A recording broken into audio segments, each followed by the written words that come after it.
Morning students, welcome back to the channels. अब next हमारा bill of exchange का part 2 है। लास्ट टाइम हमने पार्ट 1 डिस्कस किया था।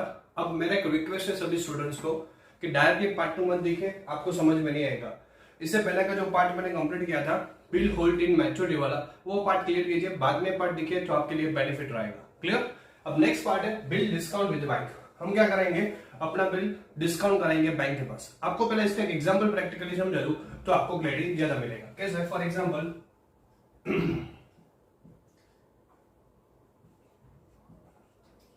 ए सेलर है, बी परचेसर है। इन इस बी को गुड सोल्ड किया 1 लाख रुपीज का 3 मंथ की क्रेडिट पे। कितने महीने की क्रेडिट पे? 3 मंथ की क्रेडिट पे उसको गुड सोल्ड किया। अब अज्यूम करो जनवरी में गुड सोल्ड किया तो लॉजिकली मैं ऐसा बोलूंगा अप्रैल में ड्यू डेट आएगा। जनवरी में गुड सोल्ड किया तो लॉजिकली ड्यू डेट कब आने आ रहा है? अप्रैल में, क्योंकि जैन में 3 मंथ ऐड कर देंगे तो लॉजिकली कौन सा हो जाएगा? अप्रैल हो जाएगा। तो ऐसा बोलूंगा ड्यू डेट अप्रैल है। अब हुआ क्या कि ए को अप्रैल से पहले पैसे की जरूरत पड़ी। ए को अप्रैल यानी कि ड्यू डेट से पहले पैसे की जरूरत पड़ी, तो उसने ए को इन्फॉर्म किया कि मुझे पैसे की जरूरत है, अप्रैल मेरी ड्यू डेट, लेकिन उससे पहले तू मुझे क्या करवा दे? पैसे का इंतजाम करवा दे। मैंने बोला अभी मेरे से इंतजाम नहीं हो पाएगा, अप्रैल में बोला है तो अप्रैल में ही मैं अरेंजमेंट कराऊंगा। कब अरेंजमेंट कराऊंगा? अप्रैल में। ए ने फिर वापस से उसको इन्फॉर्म किया कि नहीं तू कुछ कर, अप्रैल में मुझे पैसे की जरूरत है, तू अरेंजमेंट करवा दे। तो बी ने बोला ठीक है, मेरी मार्केट में रेपुटेशन अच्छी है, मेरी मार्केट में रेपुटेशन अच्छी है, ये जो बिल हम बैंक ऑफ बड़ौदा, बीओबी का मतलब बैंक ऑफ बड़ौदा में हम डिस्काउंट करवा देते हैं। फिर क्या हुआ, बी ने बिल दिया बैंक ऑफ बड़ौदा को, बैंक ऑफ बड़ौदा ने वो बिल वेरीफाई किया, और वेरीफाई करने के बाद बैंक ऑफ बड़ौदा को लगा कि जेन्युइन ट्रांजैक्शन है, तो अज्यूम करो कि 1 लाख रुपीस लेने थे। कितने लाख रुपीस लेने थे? ए को बी से 1 लाख रुपीस। तो बैंक ऑफ बड़ौदा ने ये बिल डिस्काउंट करा दिया और बी की बिहाफ पे, किसकी बिहाफ पे? बी की बिहाफ पे ए को, बी की बिहाफ पे ए को 1 लाख रुपीस दे दिया। अब लॉजिकली है बैंक ऑफ बड़ौदा 1 लाख पूरा तो नहीं देगा, तो लॉजिकली थोड़ा डिस्काउंट अपना कमीशन चार्ज करेगा, जिसको बोलते हैं डिस्काउंट। अज्यूम करो कि बैंक ऑफ बड़ौदा ने डिस्काउंट चार्ज किया 1000 रुपीज का। कितने का? 1000। तो logically bank of Baroda B की बिहाफ पे ए को कितने रुपीस देने वाला है? 99,000। कितने देने वाले? 99,000। क्लियर।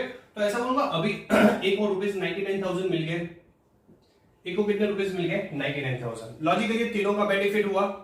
बी को इमीडिएटली ए को पैसा नहीं देना पड़ेगा, ए को अपनी मैच्योरिटी डेट से पैसे का अरेंजमेंट करना था तो वो हो गया, और बैंक ऑफ बड़ौदा को 1000 रुपीज का क्या हुआ? कमीशन मिला। क्लियर। तो तीनों का बेनिफिट हुआ। तो ये जो ट्रांजेक्शन है ये डिस्काउंट वाला ट्रांजेक्शन है। कौन सा है? डिस्काउंट वाला। अज्यूम करो कि मैच्योरिटी डेट पे अप्रैल में, अब बैंक ऑफ बड़ौदा किसके पास जाएगा?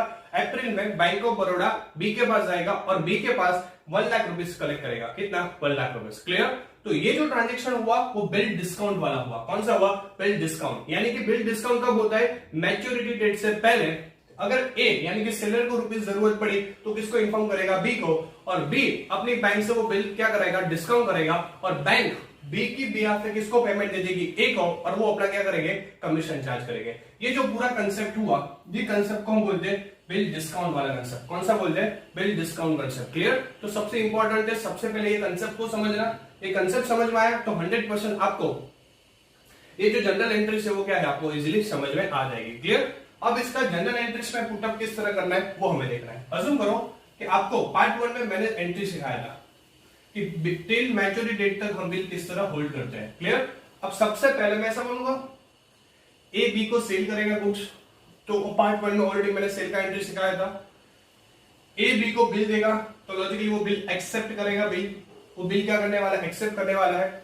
नंबर 3 ऐसा बोलूंगा कि ए मैच्योरिटी डेट से पहले उसको मनी की जरूरत है तो वो बिल डिस्काउंट कराएगा, बिल डिस्काउंट कराएगा, सीधी बात है। और फिर मैच्योरिटी डेट पे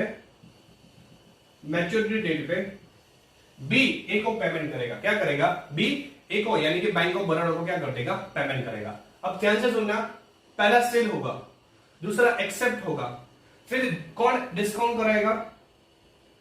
ए बैंक ऑफ बड़ौदा के पास जाएगा और बिल डिस्काउंट कराएगा, और लॉजिकली मैच्योरिटी डेट पे बी बैंक ऑफ बड़ौदा को पेमेंट कर देगा। किसको पेमेंट कर देगा? बैंक ऑफ बड़ौदा को। क्लियर।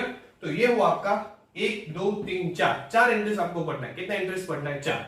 तो सबसे पहले सीक्वेंस याद रखना है, सेल करेंगे, एक्सेप्ट करेंगे, कौन डिस्काउंट करेगा, ए डिस्काउंट करेगा, और फिर मैच्योरिटी डेट पे बी किसको पेमेंट करेगा, बैंक ऑफ बड़ौदा को। किसको पेमेंट करेगा, बैंक ऑफ बड़ौदा को। अब इसका एंट्रीज में किस तरह पुट अप करना है ध्यान दो। वैसे हम लोग ये दोनों एंट्री जो मैच्योरिटी होल्ड तक जो हमने किया था वही एंट्री, कट कॉपी पेस्ट, तो यहां तक सेम एंट्री है जो हमने पार्ट 1 में किया था वो। क्लियर? कैसे? फॉर एग्जांपल मैं समझूंगा ए सेलर है और बी कौन है, परचेसर।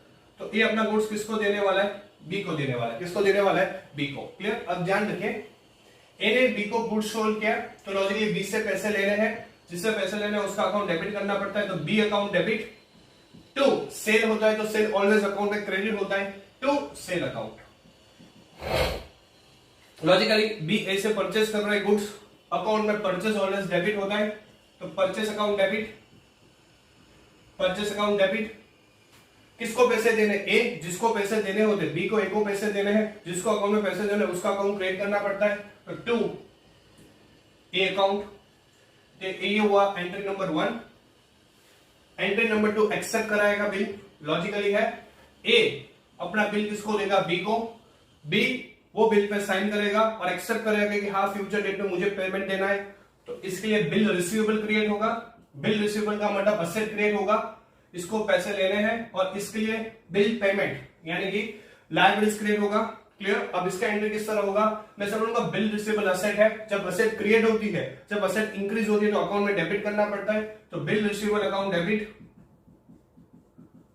बी पहले डेबिट था उसको क्रेडिट करना पड़ेगा to B.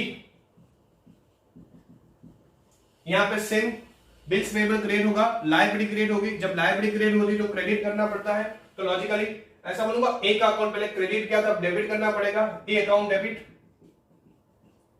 To bills payable account. तो ये दो एंट्री हुआ।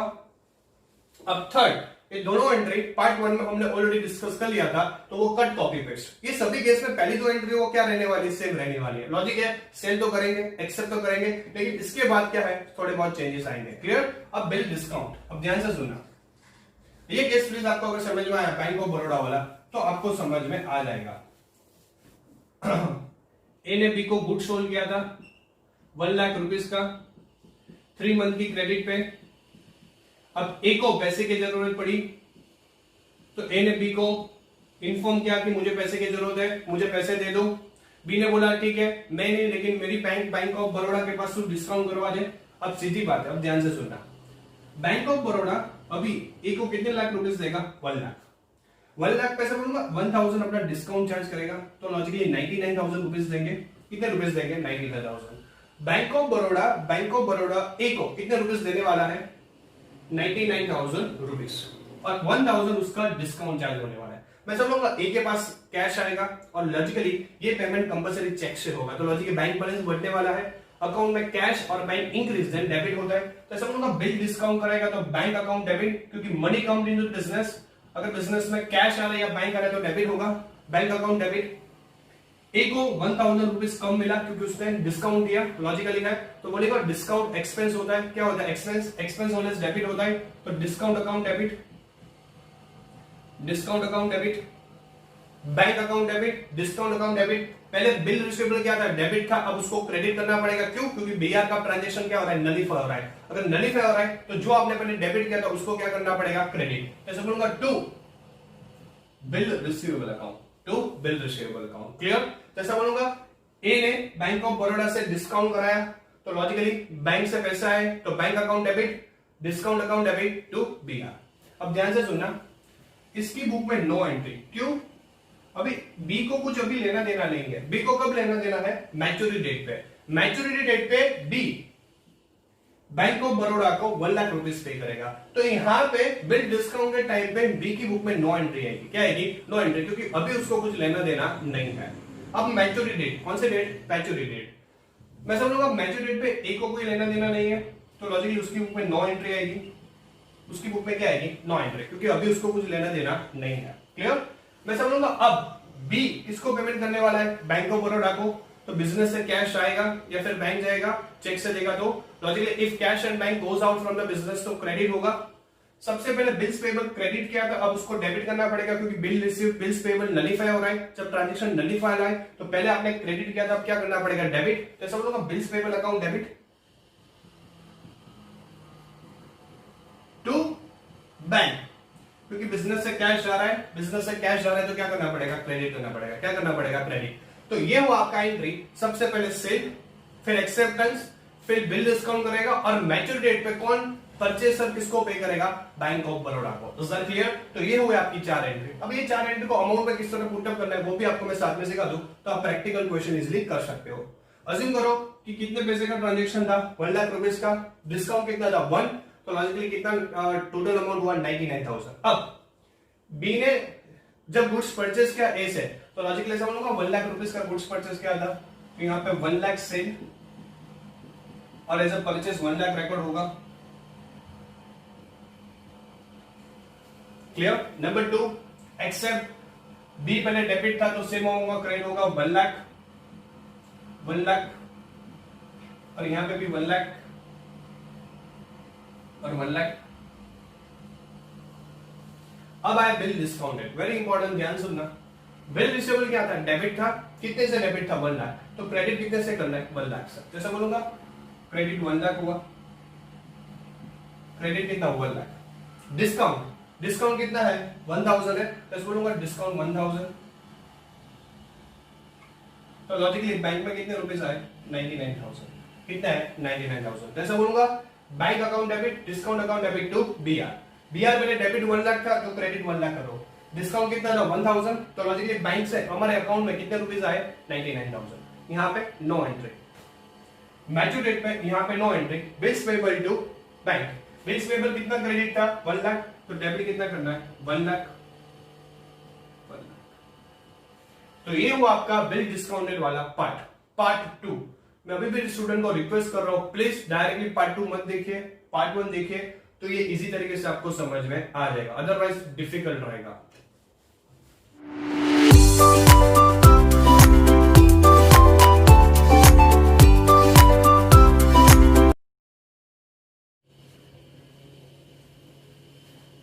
अब अज्यूम करो ये जो बिल डिस्काउंटेड वाला केस है, वही केस में बिल डिसऑनर्ड हो जाए, यानी कि बिल डिस्काउंट जो हम कराने जा रहे थे वो डिसऑनर्ड हो जाए, यानी कि कैंसिलेशन हो जाए, तो फिर क्या चेंजेस आएगा वो हमें समझना पड़ेगा। पहले उसका एग्जांपल ले लेते हैं तो आपको ज्यादा समझ में आएगा। जैसे कि हमने बिल डिस्काउंट के एग्जांपल जो डिस्कस की थी वही है, ए ने बी को गुड सोल्ड किया 3 मंथ की क्रेडिट पे, वो भी कितने रुपीस का 1 लाख रुपीस का। अब मैच्योरिटी डेट से पहले, मैच्योरिटी डेट से पहले, ड्यू डेट से पहले ए को मनी की जरूरत पड़ी, तो बी को इन्फॉर्म किया, बी ने बोला कि ठीक है मैं मेरे बैंक से बिल डिस्काउंट करा दूं, तो उसने बिल डिस्काउंट कराया और अभी बैंक ऑफ बड़ौदा ने 1000 रुपीस डिस्काउंट चार्ज करके, कितना चार्ज करके, डिस्काउंट चार्ज करके उन्होंने 99,000 किसको दे दिया, ए को दे दिया। किसको दे दिया, ए। अब ड्यू डेट पे बैंक ऑफ बड़ौदा किसके पास जाएगा, बी के पास जाएगा और बी को बोलेगा कि मुझे आप 1 लाख रुपीस दो, क्योंकि मैंने आपकी बिहाफ पे आपके कस्टमर को 1 लाख रुपीस पे किया था। अब अज्यूम करो ड्यू डेट पे अगर ये बी है वो इनसॉल्वेंट प्रूव हो जाएगी, इनसॉल्वेंट प्रूव हो जाएगी, पैसे देने से मना कर दे, तो फिर क्या होगा ये आपको समझना पड़ेगा। क्लियर? मैच्योरिटी डेट पे बैंक ऑफ बड़ौदा बी के पास जाए और बी को बोल दे कि नहीं अभी मेरे पास पैसे नहीं है बी, और वो मार्केट में इनसॉल्वेंट प्रूव हो गया, तो logically ultimately responsibility bank of Baroda A के पास जाएगा और रिस्पॉन्सिबिलिटी ए का बनेगा, ए को पे करना पड़ेगा। अंडरस्टूड? बी देने से मना कर दे तो बैंक ऑफ बड़ौदा किसके पास जाएगा, ए के पास, और ए को compulsory 1 lakh rupees bank of Baroda को देना पड़ेगा। ये बिल ऑफ एक्सचेंज की एक्ट में है। क्या है एक्ट में, कि अगर कोई पर्सन है यानी कि परचेसर जब मना कर दे मनी देने से, तब अल्टीमेटली रिस्पॉन्सिबिलिटी बैंक को पैसे देने की सेलर की रहेगी। किसकी रहेगी, सेलर की। तो ऐसा बोलूंगा यहां पे अब ए की रिस्पॉन्सिबिलिटी आ गई, ए की रिस्पॉन्सिबिलिटी क्या आई, तो उनको बैंक ऑफ बड़ौदा को पैसे देने पड़ेंगे। अब ए ऐसे तो बी को प्रेशर करेगा और लीगल एक्शन लेगा कि भाई तुम्हें पेमेंट करना था और तूने पेमेंट नहीं किया। अब वो नोटरी के पास जाएगा, लॉजिकली मैंने पार्ट 1 में समझा था नोटरी चार्जेस क्या होता है, और वो अपने एडवोकेट के पास डॉक्यूमेंट प्रिपेयर कराएगा और उसके पीछे वो थोड़े बहुत एक्सपेंस करेगा, लीगल एक्सपेंस। अज्यूम करो कि लीगल एक्सपेंस है 1100, यानी कि इसको बोलते हैं नोटिंग चार्जेस 1100। ए ने बी को पैसा दे दिया, लेकिन लॉजिकली है ए ने बैंक ऑफ बड़ौदा को पैसा दे दिया, लेकिन ए को बी से तो पैसा लेना है, तो वो अब कोर्ट में केस फाइल करेगा और उसके लिए नोटिंग चार्जेस क्या 1100।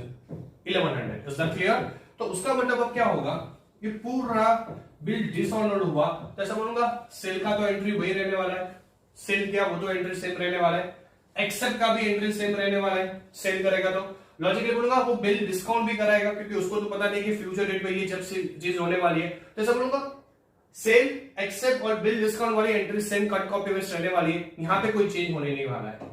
ये जो लास्ट एंट्री हमने सीखी थी कि भाई रिसीव्ड मनी हो तो फिर क्या, मैं समझ लूंगा ये एंट्री कैंसिल हो जाएगा और इसकी जगह डिसऑर्डर का एंट्री आ जाएगा। कौन सा एंट्री आ जाएगा? डिसऑर्डर। Is that clear? इसकी जगह कौन सा एंट्री आ जाएगा? डिसऑर्डर का एंट्री आ जाएगा। तो ऐसा बोलूंगा लास्ट एंट्री कैंसिल हो जाएगा, सेल वही रहने वाला entry cut copy paste, acceptance cut copy paste वही एंट्री रहने वाला है, बिल हम बैंक को डिस्काउंट कराने लेंगे वो भी एंट्री रहने वाला है, लेकिन ये जो है वो क्या करना पड़ेगा अपने को, डिसऑर्डर्ड की एंट्रीज पास करनी पड़ेगी। तो ऐसा बोलूंगा यहाँ पे डिसऑर्डर्ड हो गया, यहाँ पे डिसऑर्डर्ड की मैच्योरिटी डेट पे एंट्री होगी। अब ध्यान से सुनना, डिसऑर्डर में मैंने थोड़ा बहुत शॉर्टकट बताया था, bill receivable account debit to B, ये हमने सेकंड एंट्री किया था, हमें लग रहा था कि बी पेमेंट दे देगा तो बी का अकाउंट हमने क्रेडिट कर दिया था। अब बी मनी देने से मना कर रहा है तो लॉजिकली अब बी क्या करना पड़ेगा? डेबिट करना पड़ेगा। तो ऐसा बोलूंगा B account debit, B account debit, B account debit to bank. क्यों बैंक? ए किसको पैसा दे रहा है? बैंक ऑफ बड़ौदा का, बिजनेस से कैश आएगा, चेक जाएगा, तो logically if cash and bank goes out from the business तो क्रेडिट होगा, इसलिए कैश क्या करना पड़ेगा या बैंक क्या करना पड़ेगा? क्रेडिट करना पड़ेगा। और ये पैसे हमें किससे लेने? बी से लेने, इसलिए बी का अकाउंट डेबिट किया। तो ये मान के चलेगा कि मुझे किससे पैसे लेने? बी से, तो बी का अकाउंट डेबिट करेगा डिसऑर्डर के टाइम पे, और बी की बीआफ पे अभी किसको पेमेंट कर रहा है? बैंक ऑफ बड़ौदा को, तो एंट्री होगा B account debit to bank. अब इसकी बुक में देखो, ये बी की बुक में मैं शॉर्टकट बोल दूं, जितने भी चार्ज है हमारे टोटल, मैच्योरिटी, एंडोर्समेंट, डिस्काउंट और बिल सेंड फॉर कलेक्शन, इसमें डिसऑर्डर की इसकी बुक में जो है ना, परचेसर की बुक में एंट्री सेम है, कट कॉपी पेस्ट। पार्ट 1 में हमने डिसऑर्डर की जो एंट्री की थी ना, वही एंट्री यहाँ पे कट कॉपी पेस्ट होने वाली है। तो आपके पास एक शॉर्टकट है कि बी की बुक में डिसऑर्डर के टाइम पे जो डिसऑर्डर की एंट्री हो रही है वो सेम है, उसमें कोई चेंज नहीं आने वाला है। यानी कि जो सेकंड एंट्री है उसका आपको क्या करना है? रिवर्स। कैसे? Bills payable account debit, bills payable पहले क्रेडिट था, डेबिट करना पड़ेगा, तो बिल्स पेबल अकाउंट डेबिट। अब लॉजिकली नोटिंग चार्जेस एक्चुअली देना है किसको? ए को, क्योंकि ए ने पैसा नहीं दिया तो उसके पीछे हमने लीगल एक्सपेंस किए, तो इसके लिए एक्सपेंस हुआ, एक्सपेंस ऑलवेज डेबिट होता है, तो noting charges account debit to A debit था, क्रेडिट करना पड़ेगा क्योंकि ए को पैसे देने हैं, to A account. Is that clear? तो उसका मतलब क्या हुआ कि आपको डिसऑर्डर के टाइम पे पहली सेल, एक्सेप्टेंस, बिल डिस्काउंटेड, लेकिन जो इसके पहले मनी रिसीव होते हैं वो एंट्री की थी वो कैंसिल हो जाएगी, इसकी जगह कौन सा एंट्री आ जाएगा? डिसऑर्डर का एंट्री आ जाएगा। डिसऑर्डर के टाइम पे अब ए किसको पेमेंट करने वाला है? बैंक ऑफ बड़ौदा का, तो लॉजिकली कैश आएगा, बिजनेस से कैश आएगा तो क्या होने वाला है? क्रेडिट। किससे पैसे लेने? बी से, तो B account debit to bank. यहां पे शॉर्टकट ऑलवेज बी की बुक में यानी कि परचेसर की बुक में जो सेकंड एंट्री किया उसका reverse, bills payable account credit था तो डेबिट करो bills payable, noting charges expense है तो डेबिट करना पड़ेगा noting charges account debit, A debit था उसको क्या करो? क्रेडिट। Is that clear? तो bills payable account debit, noting charges account debit to A, ठीक, इसकी बुक में एंट्री रहेगी बी की बुक में। तो ऐसा शॉर्टकट बता सकता हूं, 1 2 3 ये तो सेम है। अगर समझो कि पैसे बी बैंक ऑफ बड़ौदा को दे दे तो हम यहाँ पे क्या एंट्री करते थे? इसकी बुक में नो एंट्री, और इसकी बुक में हम क्या एंट्री करते थे? Bills payable account debit to cash. Assume करो कि डिसऑर्डर हो जाए तो वो एंट्री कैंसिल हो जाएगी, इसकी जगह ये एंट्री आ जाएगा जिसमें किससे पैसे लेने? बी, तो बी का अकाउंट डेबिट करना पड़ेगा। हम अभी बी की बिहाफ पे क्या कर रहे हैं? पेमेंट कर रहे हैं, तो B account debit to bank. और यहां पे लॉजिकली जो सेकंड एंट्री है वो रिवर्स करना है, bills payable account debit, noting charges account debit to A. अब अमाउंट है, अमाउंट किस तरह आएगा ध्यान रखिए, यहां पे टोटल हम हिसाब करते हैं। एक तो 1 लाख रुपीस का गुड्स हुआ, 1000 डिस्काउंट चार्ज किया बैंक ने हमसे, और लॉजिकली ए ने लीगल एक्सपेंस किया और उसका नोटिंग चार्जेस हुआ 1100, कितना हुआ 1100 डोटिंग चार्जेस। तो टोटल एक्सपेंस कितना हुआ, is that clear?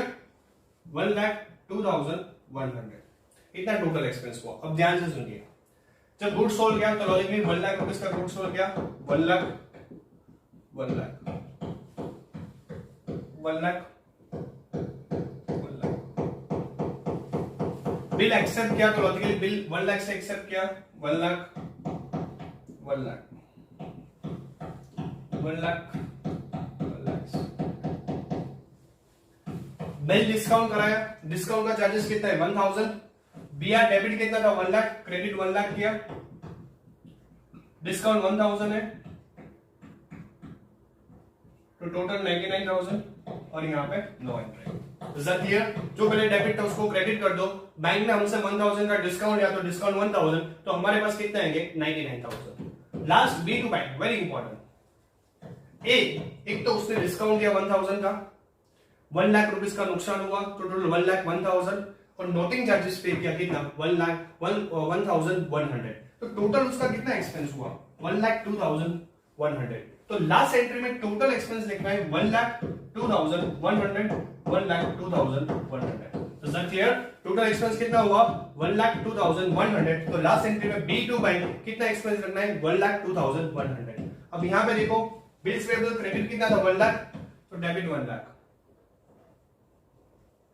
Noting charges कितना चार्ज किया था 1100 तो 1100 तो टोटल होगा 1 लाख 100।